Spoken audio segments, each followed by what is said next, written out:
Neither team really deserved to win this game. Calgary's struggles from the first game carried into this one.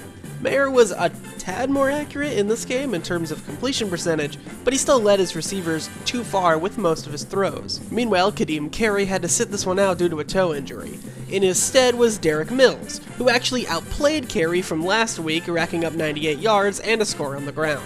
On the other side of the field, Ottawa went against what I said last week and started Nick Arbuckle again. This was the wrong decision. Nick had just 72 yards in the first half to go along with a 4th interception on the year. I say first half because finally they wised up and benched the ineffective Arbuckle.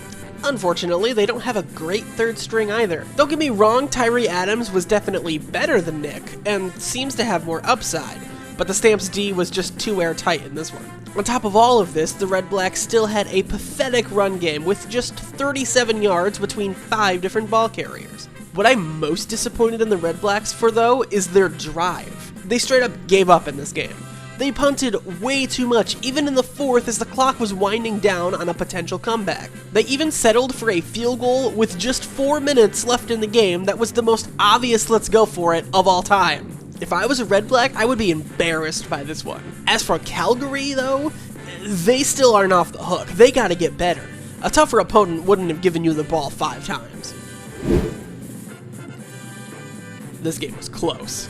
The Blue Bombers' offense again proved almost unstoppable, putting up over 40 points for the second week in a row. Most of the production in this game came from the passing attack. The Blue Bombers only had 107 yards on the ground. In fact, both teams were led by the passing game. In the epic shootout of Collaros versus Harris, the momentum of the Riders' offense just died out in the 4th, while the Blue Bombers actually got stronger as the game went. Even though the Riders lost this one, I am extremely impressed with them after this game.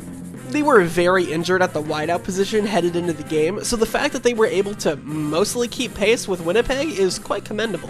This was also the cleanest game played thus far. There were no fumbles, no interceptions, only 2 turnovers on downs, and that was late in the game when the Riders were trying to keep pace, and there wasn't that many penalties. Overall, both teams should be thrilled with this one. Just better luck next week, Saskatchewan. You know that meme of a dog watching their house burn down and them saying everything's fine? Yeah, well that's the Elks coaching staff right now. Taylor Cornelius is the worst quarterback in the league, and yes, I am including Nick Arbuckle. You know how I said last week that without that long touchdown he would have just had 100 yards? Yeah, well this week he only had 98. And it wasn't that proficient either, he just had a 59% completion rate.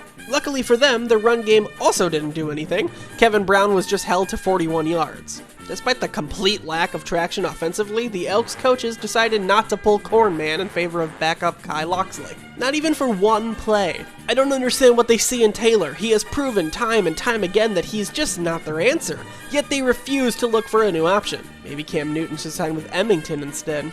As for the Lions, they were lucky that they played the Elks this week. Their offensive production from the last week was all but gone in this one. Hell, they attempted 6 field goals. Made 5 of them, but attempted 6. Fortunately, Vernon and the rest of the Lions did get it going by the end of the game and managed to score a touchdown. But next week, they can't take most of the game to get back into rhythm. Oh, by the way, shout out to the Lions D for getting them just their 3rd shutout in franchise history. That's pretty cool. The Argos unveil this season was everything you could ask for. They dropped their Grey Cup banner, gave out replica championship rings to fans, displayed their awesome new uniforms, and, oh yeah, kicked the crap out of their rival Tag Hats. Keep in mind, this is not the same squad that beat Winnipeg last year.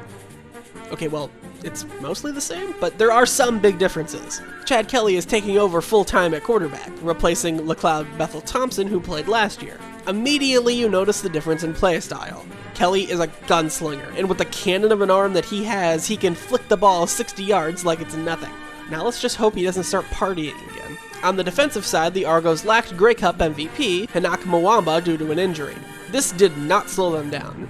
The Argos still got 2 sacks and picked off Bo Levi Mitchell twice. They even injured Bo late in the game, forcing Matthew Schultz to enter the game. Ironically, Schultz actually played better than Bo, tossing the only touchdown pass of the game. That includes Kelly as well, by the way. He was too busy rushing for touchdowns instead.